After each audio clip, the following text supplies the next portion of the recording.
So I'd like to welcome everybody to the Buddhist Society's basic meditation class tonight.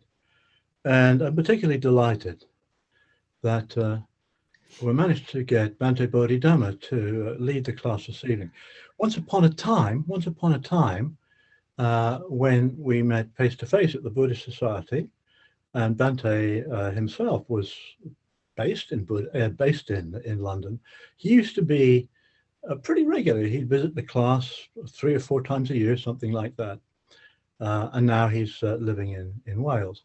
I'm really delighted that he's got the time to spend this evening with us. This is. I'm sure quite a few of you have met him, heard about him, read about him already, and really, I could spend the whole evening giving you some sort of biographical rundown. So I don't want to do that, but let me just say that this is called the basic meditation class. The basic meditation class. It's not called Theravada or Mahayana or Zen or whatever. To me, it's basic meditation, and it's great to have somebody like Bhante Bodhidhamma who has trained in quite a few different traditions, including Roman Catholicism. Including Roman Catholicism, to teach the class tonight. And he's trained in the Soto Zen tradition, the Throstle Hall, and in Theravada, mainly I guess in Burma, but also in the Thai forest tradition, and in Sri Lanka as well. And it's really great to have somebody leading the class tonight with that sort of experience. So in a moment or two, I'm going to shut up and hand over to Bhante. Could I just say that, as I understand it, he's going to give some guided meditation. We're going to sit for a while. Then at the end, plenty of time for questions and discussion. And meantime, if you're bursting to ask a question, please send it through by chat. If you send it to me, with a bit of luck, it's going to arrive in the chat box. And then I'll relay it to Bhante at the appropriate time. So that's more than enough from me. So good to see you here this evening, Bhante. Please lead the class this evening. Thank you for your generous introduction. I'll give you the money afterwards. So, I just mean to lead a meditation. I really teach according to the Mahasi tradition, which is, Burmese. Mahasi himself was Burmese. And if you just want to sit, just turn the sound off. But if you want to follow my instructions, do keep it on. That's it. I'm presuming I've got beginners or false beginners, people who started and then forgot to continue and have returned to the fold. So is that right? I presume I have. So anyway, there'll be some basic instructions, but lots of time just to keep your meditation going. It's 45 minutes or so. So if it's a bit painful, those of you who are just beginning, just change your posture. Just know that the discomfort is too much to bear. You can talk to yourself. This comfort is too much to bear, intending to move. And then you can change your position mindfully, and that's as simple as that. You can do some standing and then sit again, but we'll just go through the whole process. Okay, and then I'll end off with metta practice, and I'll just say a few words before that, just again for people who might be beginners, and then after that we'll see what questions come up. Okay, so just make sure you're sitting comfortably. It's important that the spine has its natural curvature. Right? You're not pushing it in too much, and it's definitely not pushing out. So normally speaking, your knees have to be below your hips. See, and then make sure you're lifting up to the top of the head. If you can find your core muscles holding your stomach and the lower spine, that's the way we ought to sit. Okay. And then your hands just on your lap, whatever's comfortable. And then we just gently close the eyes. And just starting at the forehead, just relax it. If there's any tension there, just relax it.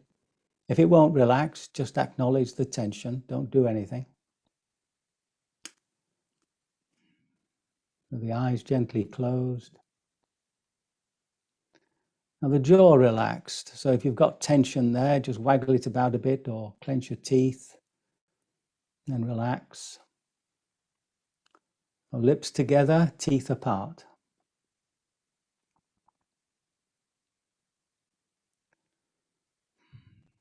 And there's the shoulders. Often there's lots of tension in there. Give them a good squeeze.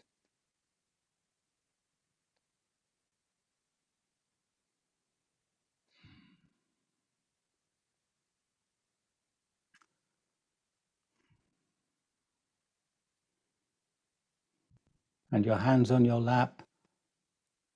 Palms facing upward, I think you'll find most comfortable.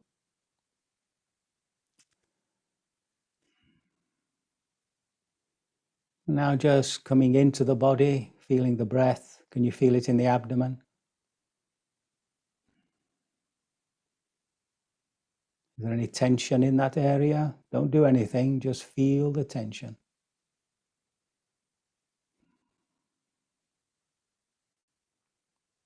Is the breath more prominent in the stomach area?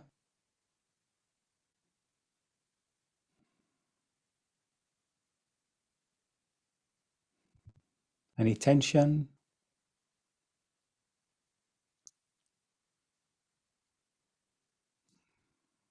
Coming up into the chest. Do you have a shallow breath? Feel any tension in that area?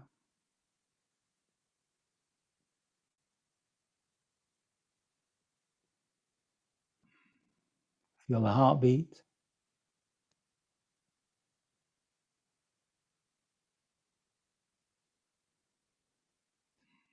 So now, just checking the energy, lifting up through the top of the head. Draw the attention from the forehead all the way down to where you feel the breath most, the abdomen, around the stomach, the chest.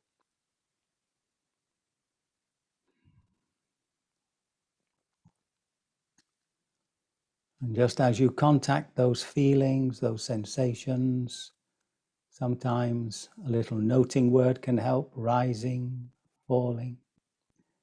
But your attention is always towards sensations, feelings.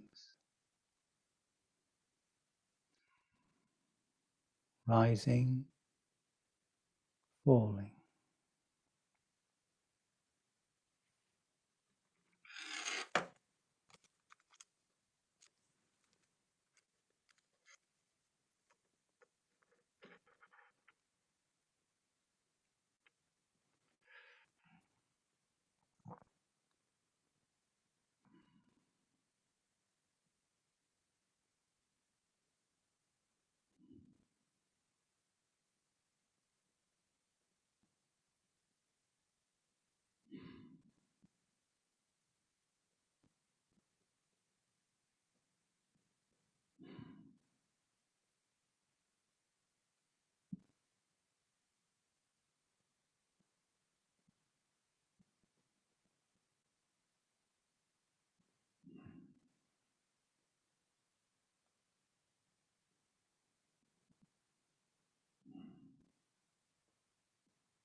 If the mind is wandering, as soon as you wake up out of it, really recognize and acknowledge what it's getting caught up in. Worrying, and then just draw the attention gently back to the breath and determine to stay there. Even now, if you're feeling a bit dull-minded, a bit tired, so make sure you keep lifting that spine and keep coming back to the breath. Rising, falling.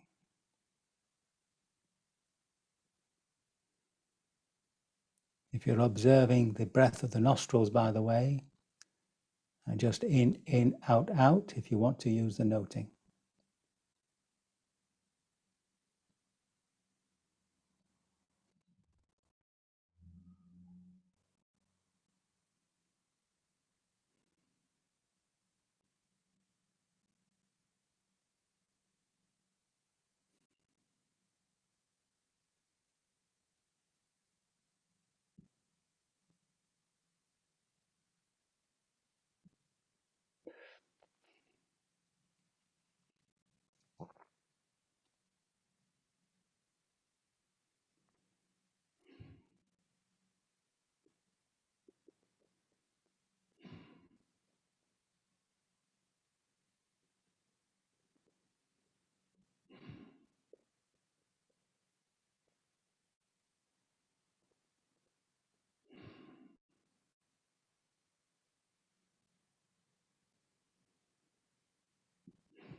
If the mind is wandering, as soon as you come out of it, really recognize and acknowledge what it's getting caught up in.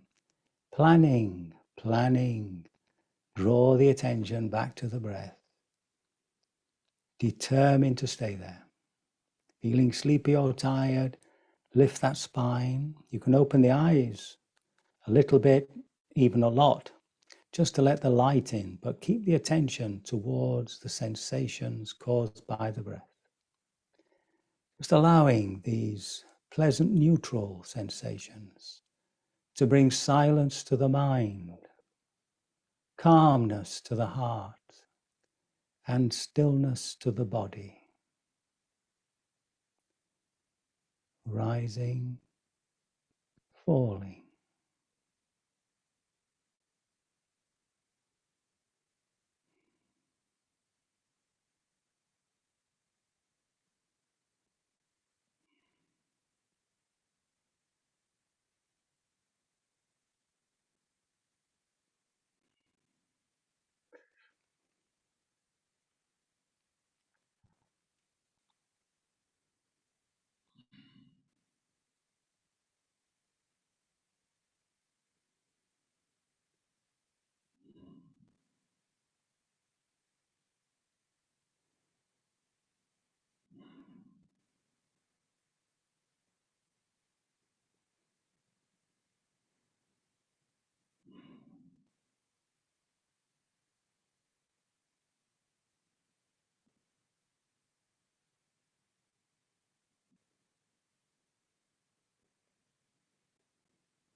If the mind is wandering, soon as we wake up out of it, really recognize and acknowledge what it's getting caught up in, the mental state, the mood, joy, joy, sadness, sadness. Then draw the attention back to the breath. Determined to stay there. Feeling sleepy, tired, lift the spine, open the eyes. In really bad cases, you can stand up. As we feel that calmness coming, that sense of focus, draw yourself closer to the breath. Just see if you can catch the very beginning of the in-breath.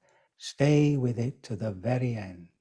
The very beginning of the out-breath, stay with it to the very end. Now, when you do this, if you start getting tense because you're over-efforting, sit back within yourself and have the impression of the information coming towards you. Rising, falling.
If the mind is wandering, as soon as you wake up, really recognize and acknowledge what it's doing. Driven by a mental state, an emotion, a mood. But this time, don't come back to the breath. Come into the body to feel what's happening there. If there's worrying, as you come into the body, you might feel the tightness around it. You would say tightness. That's what you're actually feeling. If it's a felt emotion, you can actually feel anxious. You note anxious. If it's a joyful thing, excitement, come into the body, feel it as a turbulence. Stay with it until it completely passes away. These noting words are just to help the mind to stop it wandering, the intellect, but the attention is always towards feeling, sensation. If you're feeling dull, lethargic, those are the sensations you have to explore. But we always begin with the breath. Rising, falling.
becoming more aware of how we are reacting to what we're experiencing. And when something is pleasant, we're drawn towards it. We want to maintain it. We want to develop it. And we develop it through our imagination. And when something is unpleasant, first of all, we try to ignore it, but then we want to push it away. We don't want to see it. These desires, wanting, not wanting, the Buddha points to as the primary psychological reason for our suffering. Is that true for you?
Becoming more aware of how everything we're experiencing is in process. Everything is arising and passing away. Each breath is similar, but not the same.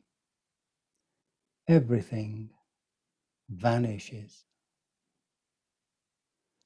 Is there anything within this turmoil that you can depend upon, that you can rely upon?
becoming more aware of how everything we're experiencing are objects. There's the feeler and what is being felt, a discomfort in the knee, for instance. There's the experiencer and what's being experienced, some emotion or whatever. We can see images in our minds as objects. We're looking at them. Sometimes we can even catch a thought. Can you make that separation between the observer and the observed, the feeler and the felt, more obvious to yourselves? You can put a word like there. So there's a sensation, there's discomfort, there's an image. Just separating them. Can the perceiver be the perceived?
Becoming more aware of how when we've accessed this observation post within ourselves, pulling ourselves, as it were, out of this body, heart, and mind, it still continues.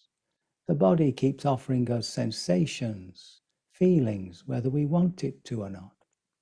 The heart, its moods and emotions, whether we want it to or not.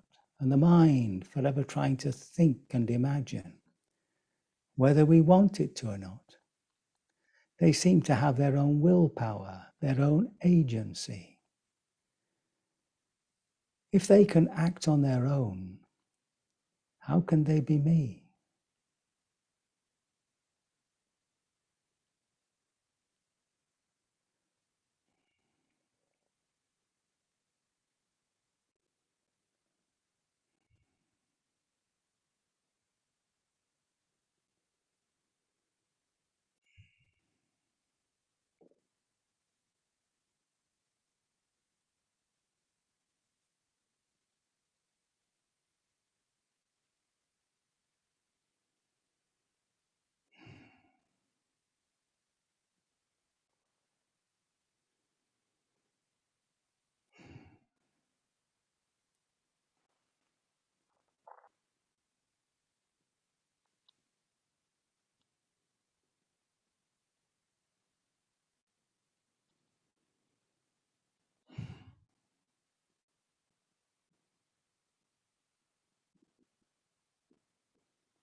Putting aside all instruction, have confidence that this intuitive intelligence, this intuitive awareness which we are, has now got enough information.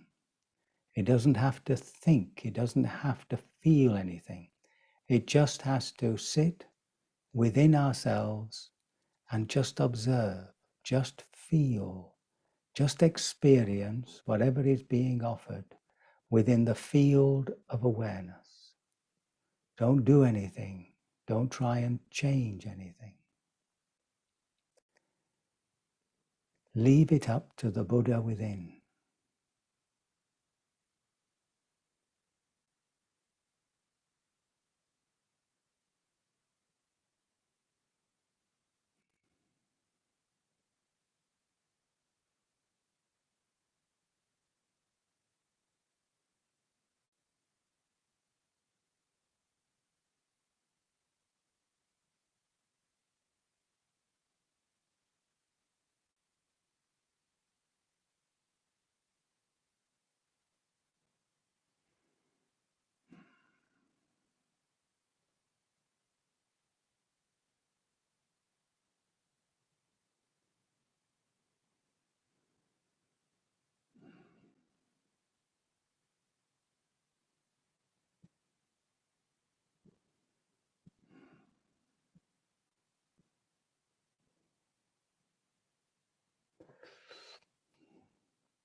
When we come to the end of a sitting, it's always good to reflect for a moment.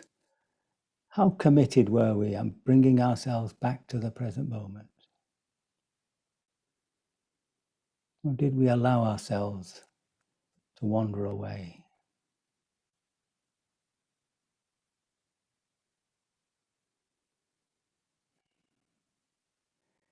And if we thought we were committed, we should congratulate ourselves. If we thought we could have been more committed, we should encourage ourselves. Don't get into self-criticism.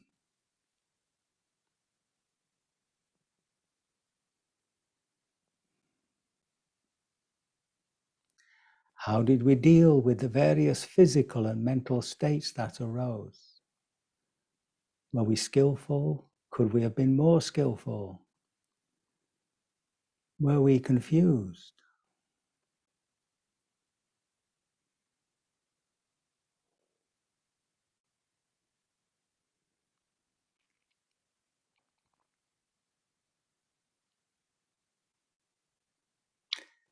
It's best to choose just one.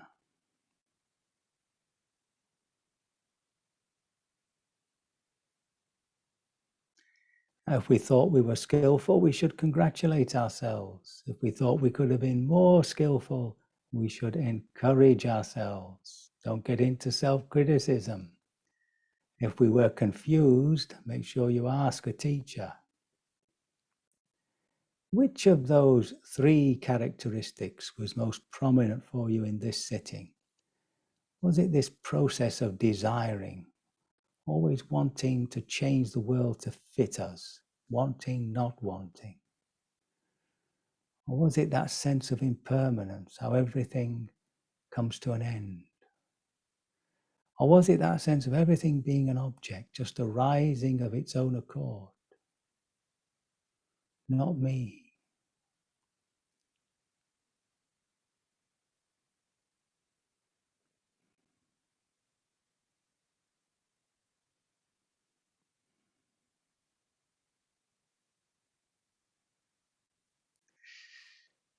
And it's good too to make a resolution.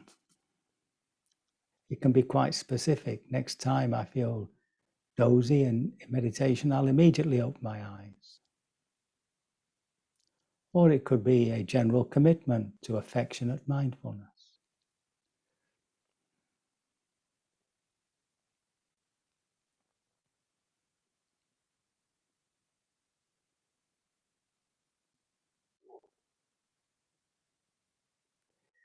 So we can do a small practice of metta. Feel free to change your posture. It's good to feel comfortable when we're doing this practice. It's important to do this after Vipassana, because in Vipassana we develop the quality of equanimity. We don't want to be involved. We want to be objective in our investigation, inquiry. If we go straight from a sitting into daily life, often this equanimity can corrupt into indifference, sort of hardness. So in order to re-engage, we practice metta. When we practice metta, don't worry about how you feel. Sometimes you feel loving and sometimes you don't. That's not important. What's important is making these intentions with fullness of intention. Because what we're doing is developing an attitude. So when I say, may you be well, I'm developing the attitude of care. If you wish, you can use the traditional blessings. So may you be safe. Everybody wants to be safe from COVID and all that. May you be well. People want to be healthy. May you be happy, free of mental distress. And to develop an attitude of life which is more at ease, to live more contented and in harmony with the world, even when the world's not such a pleasant place for us. We work with it. May you be safe, well, and happy. May you live contented in harmony with the world. Obviously, you can make up your own or use different ones. So we'll go through the traditional categories. First of all, Let's bring to mind somebody who's helped us in our lives, a benefactor. And as you see them in your mind's eye, drive your good intention towards them.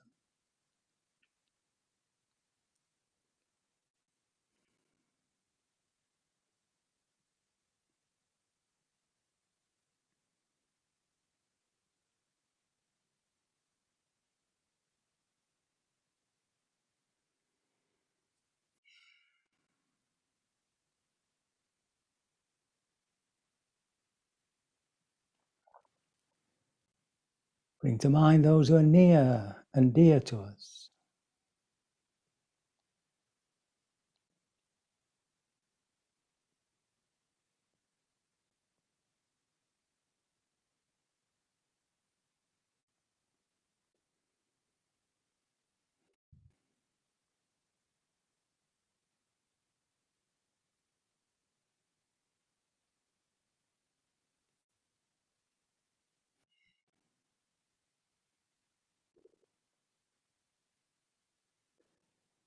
Friends, people at work, whomever we wish.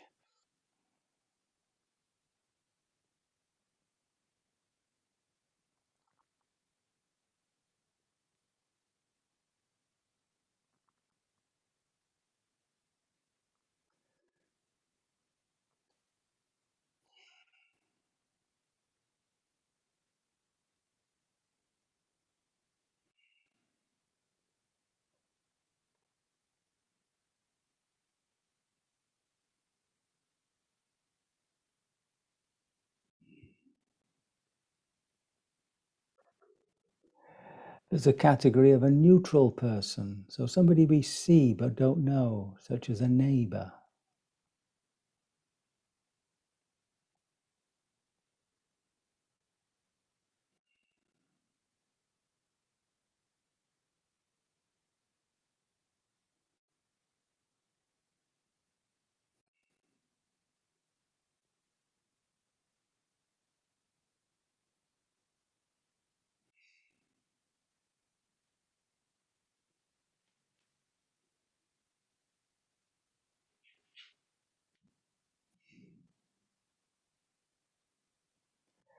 Turning now that stream of goodwill towards ourselves.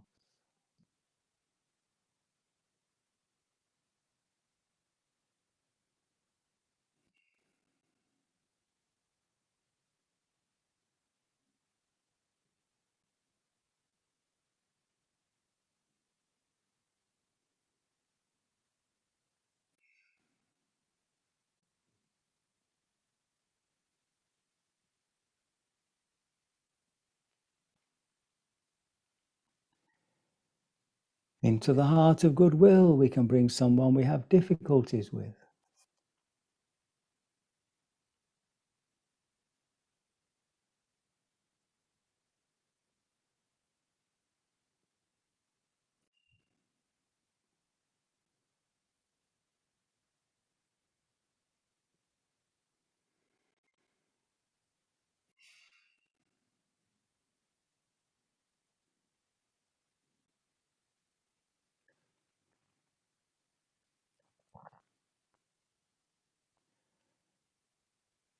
Radiating outwardly, first of all to each other, our present spiritual companions.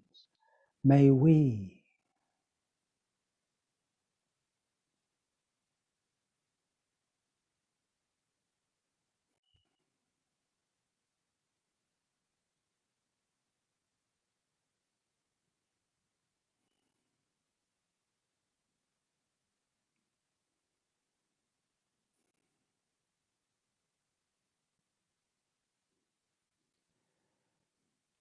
radiating outwardly to our neighbors and neighborhood.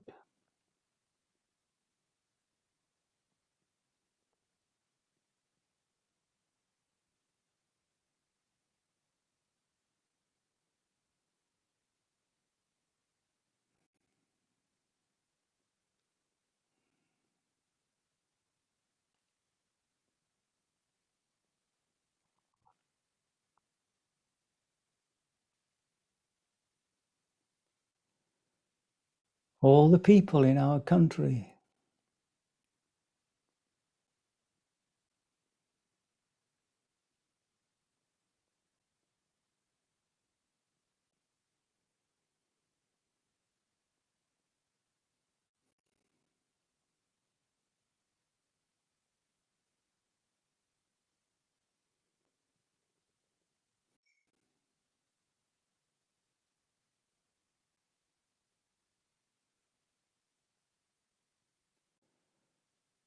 all the peoples of Europe,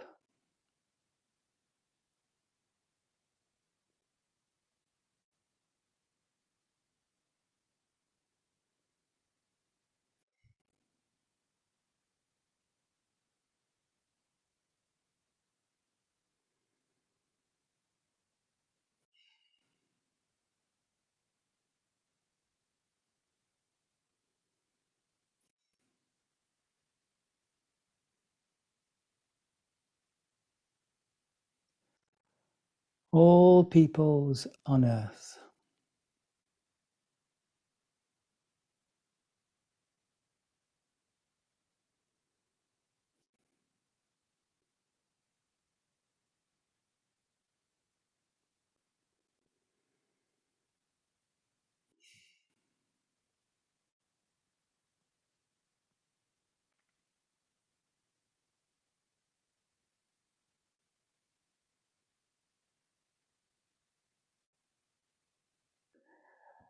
and to all beings in all directions.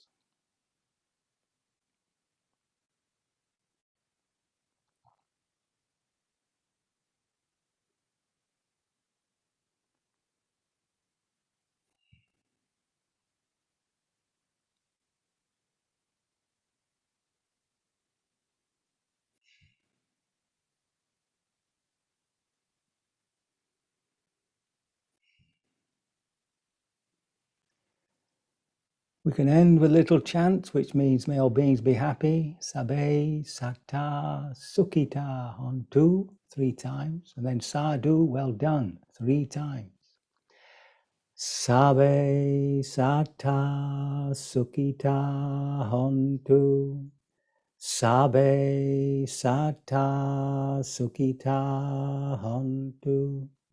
Sabe Sata Sukhita Hontu.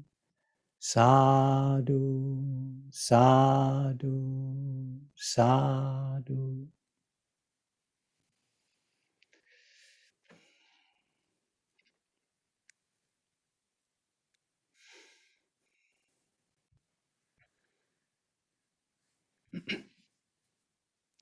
Very good.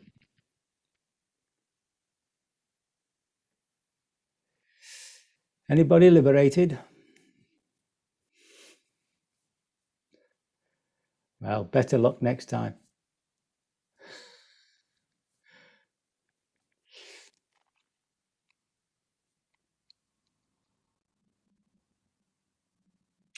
So it's, if there are any questions, this is a good time.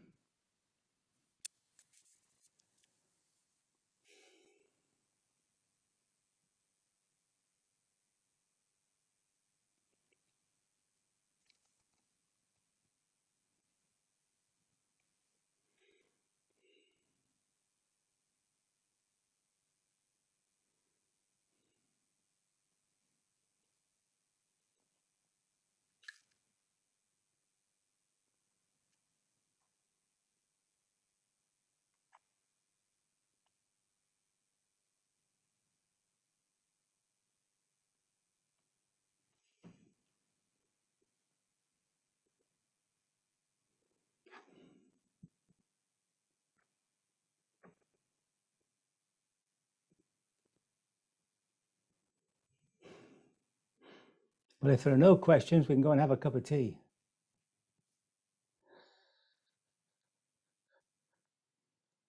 Oh,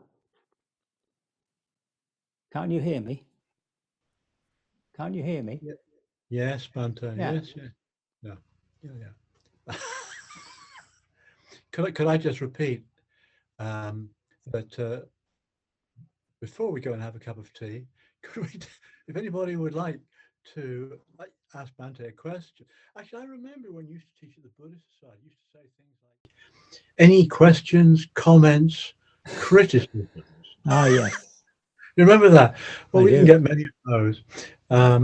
But if anybody would like to ask a question, make any comments at all, please send. Please either you can unmute, I guess, or send it through in the chat box. Actually, I've got a question coming through here. First of all, somebody says a big thanks, but somebody else also says, how may I adjust to numbness of circulation in extremities near the end, please? I mean, I'm not sure whether these extremities at the end or near the end of the session, but I mean, adjusting to numbness, please, Bhante. Could you say something about that? I presume the numbness is in the legs. Whoever I guess. Yes, it is. Okay. Yeah, it is. Okay, it's usually because you're sitting too far back on the cushion. So what's happening is the cushion is pressing up against the top of the leg, and the artery and the nerves come to the surface just after the buttocks. So what you've got to do is come forward on the cushion and sit directly on the pins of your hips, yeah? You can, if you don't know where they are, you can sit on a wooden chair, and then you can and feel where they are.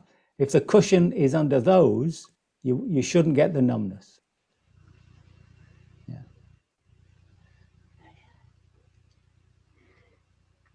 No guarantee, Julia.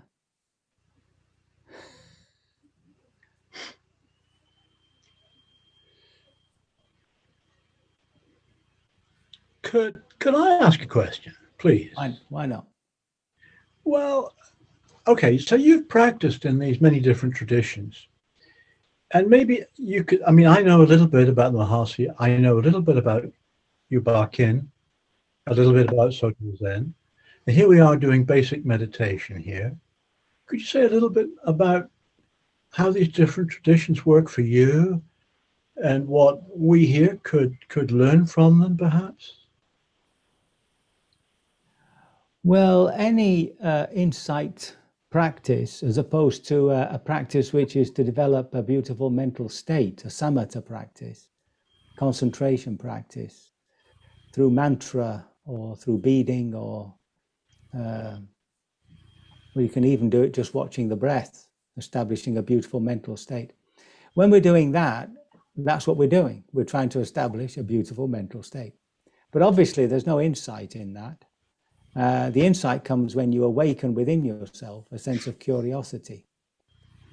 Now, there are various ways that these traditions have found to, shall we say, make that attention steady so that it can make the investigation. So in Zen, for instance, at Throstle, we used to run around very fast, do everything at huge speed. I remember my first meal there, the porridge came round and I just served myself, and I was about 5 or 6 down from the abbot, and there were about 15 of us. And I was looking at the porridge and I picked up the spoon, and as I lifted the first mouthful to my mouth, the bell went. So I had to chuck it all down as quick as I could. Well, I learned very quickly, of course.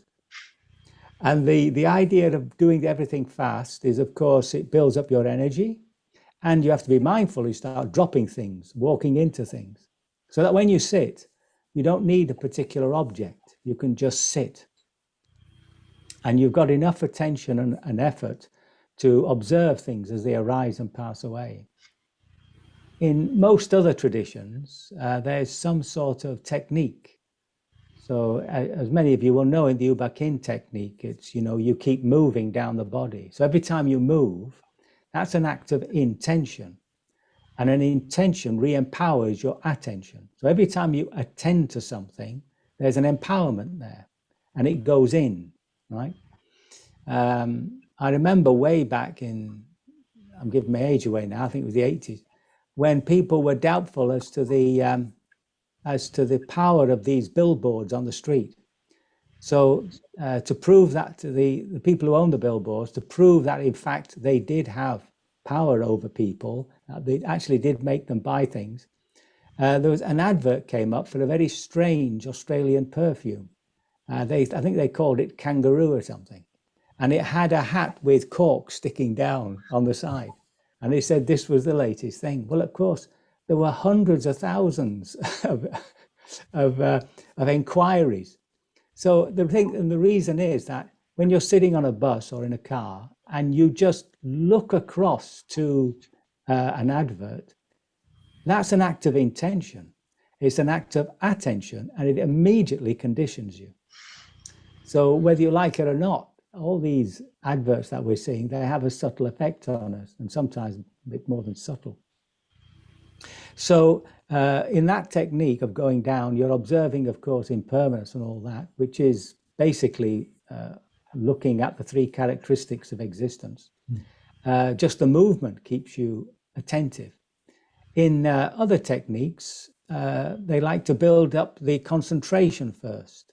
So you might do this mantra of Bud Ho, Bud as you breathe in, Ho as you breathe out. And then when you feel your mind is steady, you just open up to whatever's being offered. In the Mahasi technique, there's this noting. So people sometimes find that very useful. Sometimes they, at the beginning, sometimes find it as a sort of obstruction, because all they can be aware of is the word they're saying, rising, falling. And what this tells the meditator is that this intuitive awareness is completely confused with the intellect. And it's only by driving the attention towards feeling that it finally releases itself from the hold that the intellect has on it. And the problem with the intellect is that it thinks in concepts, so that everything you're looking at is always being distorted by the concept with which you're looking at it. You can't look at an apple without actually having the idea of an apple in your head. In order to look at the apple without that idea, you've got to really stare at it. And as you stare at it, you'll see there's all sorts of things that you hadn't seen, because the mind, the conceptual mind, simply fills it in for you. So that's one of the purposes of noting. The other one, of course, is that it distances things from you. And that's part of the process of recognizing what is not you, not self. And in that process, of course, it begins to dawn upon you that there's something that's observing. And that's what we're hoping to realize as a real insight. So all these techniques have a purpose of making us attentive to what's arising and passing away. And they're always looking at it from these three characteristics of existence. So we're always trying to see the role of desire, how impermanent things are, especially the ending. We're always there when something new arises, but we're never there when something finishes. We're always on to the next thing. And to see that these are objects, an object can't be the subject, and that it sometimes has its own volition, you might say. So this is what we're investigating. The fact that at the same time there is a purification of the heart, which we would call therapy these days, is happening of its own accord. The heart, that's the magic, that the heart heals itself if you just leave it alone. But it can only heal itself into consciousness. So either you feel it as an emotion or you feel it as a physical discomfort or pain. Either way, the heart's releasing its turbulences. So that's why there are all these different techniques. And if you go to Thailand, there's hundreds of them. Thank you for that. I've got a couple of questions here in the chat. Okay. Which I'm going to run together because they're both saying they're beginners. And so one question is, have you got any advice, please, for getting a regular daily meditation routine? And then the other one is, are there any resources that you can recommend to explore meditation to further? I was a bit muddled there. Are there any resources that you recommend to explore meditation for beginners further? There we go. Well, the first one, how to establish a habit, is very simple. Just do it. A habit is created by doing. It's simply that. You just have to give yourself a time, and in the morning and evening if you can, and don't start with a huge amount of 2 hours. Start with 10 minutes or. mean, I started with 20 minutes, and that was painful enough. So you commit a time and a length of time, and you commit to it religiously. Don't matter what happens, you do it, and within 3 or 4 months you'll have the habit. But then you have to be careful, because you think, oh well, I've got a good habit now. But I remember, what was his name? The great Russian dancer of the 60s, Nijinsky. No, not Nijinsky. Who am I thinking of? Anyway, it'll come. Oh dear me, it'll come to me anyway. Well, he said that if he stopped practicing for 1 day, it was okay. If he didn't practice for 2 days, he felt it, and if he didn't practice for 3 days, everybody else did. So that's how quickly you can lose a good habit. So you have to keep steaming it up, you know. Resources. Oh, there's masses of resources now. The best thing is, as a beginner, is to find a teacher that you connect with, and just to practice that particular system under that particular teacher. It's not a lifelong commitment. If you get fed up with them, you can move on. If you find that they're not, you know, they've taken you so far and you want to do something else, that's fine. But that's the important thing, is to stay with a teacher for a while. Yeah.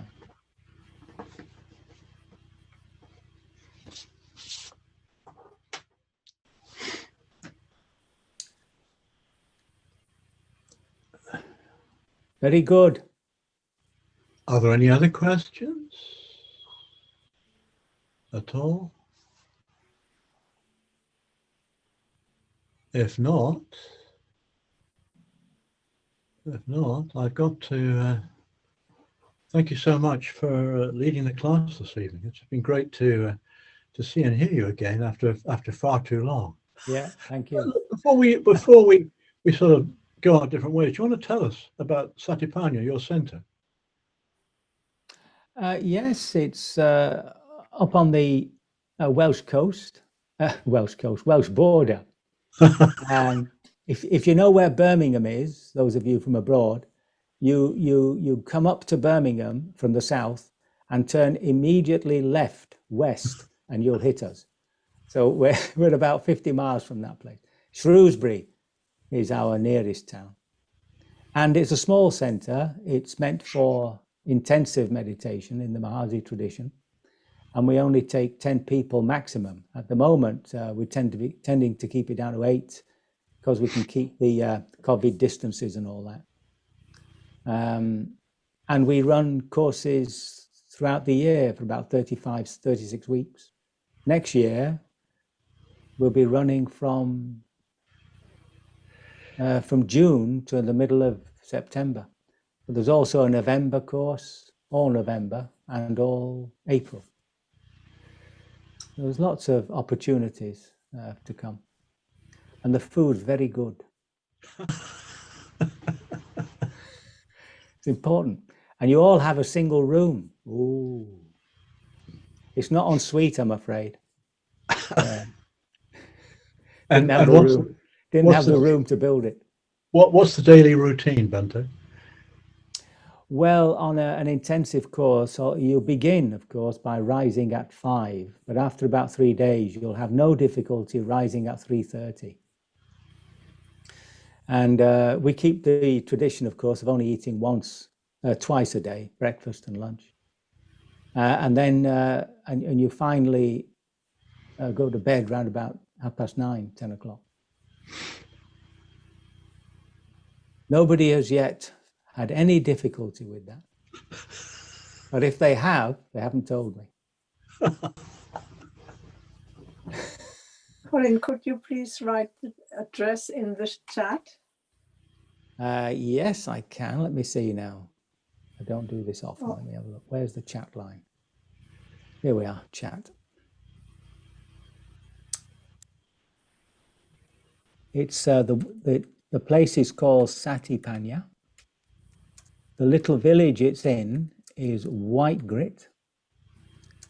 The nearest town is Minsterley.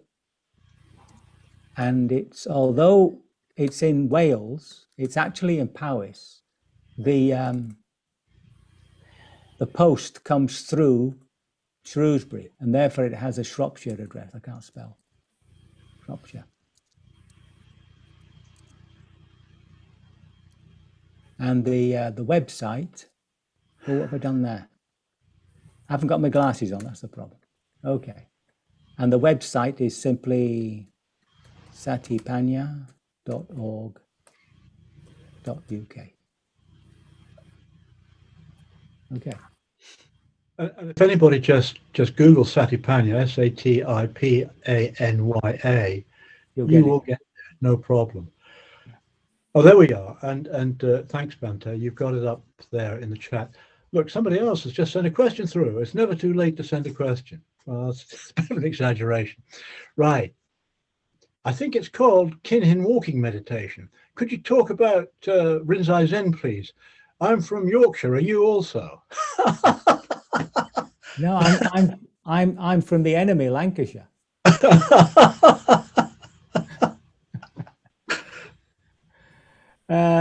Now, Rinzai Zen, I really don't know much about.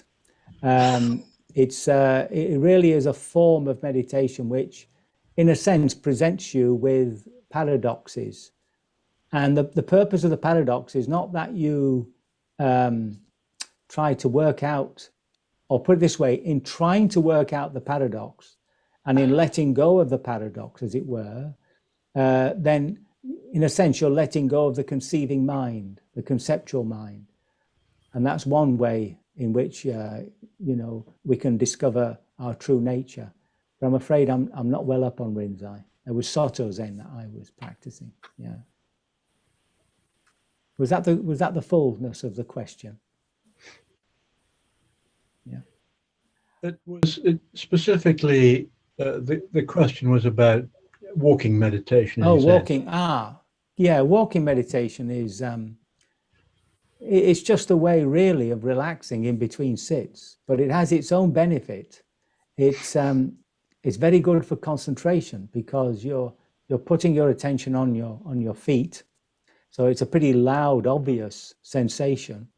And by doing that, and of course it's neutral, see, concentration on something exciting is no problem. I mean, we don't have a concentration problem watching, a good film, but the concentration we want has to be a quality of the mind itself, and that's based on equanimity. That's based on calmness.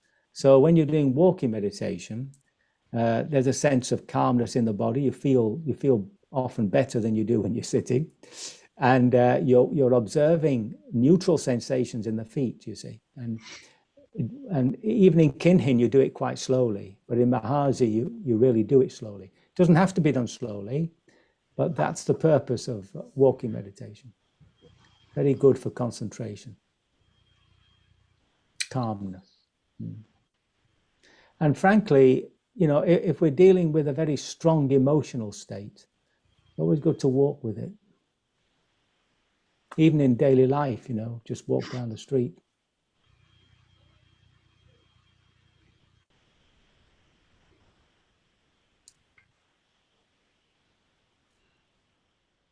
Well, very good.